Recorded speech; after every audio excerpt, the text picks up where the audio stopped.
Silakan. Ayo Mas Ari. Bismillah. Bismillahirrahmanirrahim. Ustaz, saya mau tanya nih, Ustaz. Ya. Jadi ada waktu-waktu diijabahnya doa gitu kan Ustaz. Pada saat sholat itu kalau nggak salah, pada saat sujud,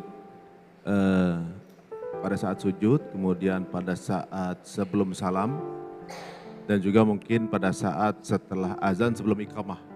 Sebelum salam itu kan ada doa, jauhkan keluarga saya dari fitnah Dajjal. Nah masalahnya kan doa itu dalam versi bahasa Arabnya belum hafal Ustaz. Yeah. Kalau saya pakai bahasa Indonesia kan nggak mungkin. Kalau dalam hati itu termasuk boleh juga nggak Ustaz? Baik. Pertama, Mirza dimanapun Anda berada, khususnya ada 4 posisi dalam sholat. Yang ini langsung diisyaratkan dalam Al-Quran dan hadis. Jika benar posisi itu Anda lakukan, maka seketika doa bisa dikabulkan. Ya, posisi pertama dalam berdiri. Ya, itu nanti isyarat di Quran surah ketiga Ali Imran ayat 38 sampai 39. Paling kanan sebelah atas di mushaf. Ya, jadi Nabi Zakaria pernah melakukan itu sholat. Beliau pernah sholat dalam berdirinya meminta kepada Allah supaya diberikan keturunan. Padahal istrinya divonis monofos dan mandul, maaf. Ya, divonis secara medis gak mungkin punya keturunan. Beliau kemudian sholat, dahsyatnya sholat ketika minta, berdiri beliau mohon kepada Allah. Hunalika da'a Zakaria rabbah, qala rabbi habli min ladunka dzurriyyatan thayyibah. Ya, Nabi Zakaria katakan, ya Allah, orang mengatakan aku gak mungkin punya keturunan. Aku hanya minta darimu yang tidak punya batas dalam kemungkinan. Begitu dikatakan innaka sami'ud du'a, engkau pasti mendengar doa hamba, maka turun jawaban ayat 39. Fanadatul malaikatu wa huwa qa'imun yusalli fil mihrab. Maka turun malaikat sedangkan beliau masih berdiri dalam salatnya. Annallaha yubashshiruka bi Yahya. Allah kasih kabar gembira Anda akan punya anak. Namanya langsung dari Allah Yahya. Baik ya, jadi posisi berdiri. Dijawab kemudian di Quran surah kedua untuk umatnya Nabi Muhammad. Quran surah kedua ayat 45 sampai 46. Ya, kata Allah, wasta'inu bisabri wassalah. Kalau punya masalah, wasta'inu, minta pada saya. Kalau kita mau minta, robah kalimatnya menjadi nasta'in. Wasta'inu, minta. Saya minta, asta'in. Kami minta ya Allah, nasta'in. Kepadamu kami minta, iyyaka nasta'in. Kapan Anda baca kalimat iyyaka nasta'in dalam salat?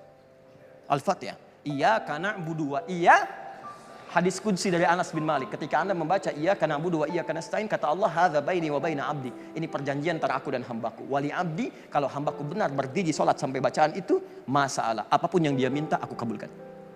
Kalau Anda pada saat itu minta dikabulkan, mau minta apa? Pikirin dulu, nanti saya jawab lagi.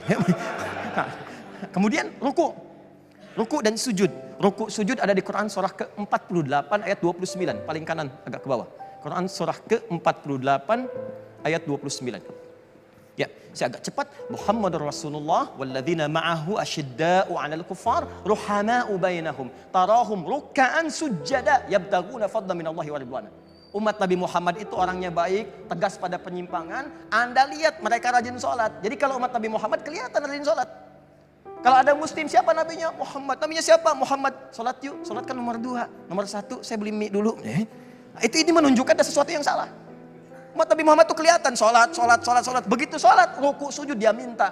Kata Allah, orang saat ruku dan sujud minta, saya kabulkan. Hadis riwayat Ibnu Abbas radhiyallahu ta'ala anhuma. Inna ma aqrabal abdu min rabbihi wa huwa sajid.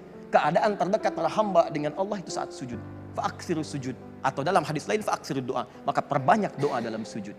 Terakhir, sesaat sebelum salam itu dalam hadis Nabi SAW, silahkan bacakan doanya. Kalau tahu doa dari Nabi, Allahumma ja'al fi lisani nura, wa fi aini nura, wa fi basari nura, wa fi qalbi nura. Ya Allah, jadikan wajahku bercahaya, pandanganku ada cahaya, hatiku bercahaya, dan semua terbimbing pada kebaikan. Maka tanamkan cahaya dalam jiwaku yang tidak menjauh darimu.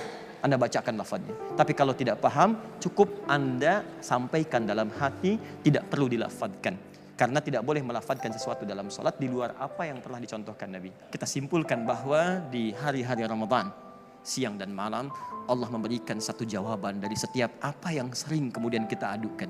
Ramadan adalah bulan untuk berdoa. Ramadan adalah bulan saat doa itu banyak diijabah, dijanjikan dijawab oleh Allah Subhanahu wa ta'ala. Maka perbanyaklah sujud kepada Allah, perbanyak permintaan Anda, bangun malam-malam harinya dan mohonkan dengan khusyuk, dan mudah-mudahan mungkin saat inilah waktu terbaik untuk mengabulkan apa yang pernah Anda mintakan di masa-masa yang lalu.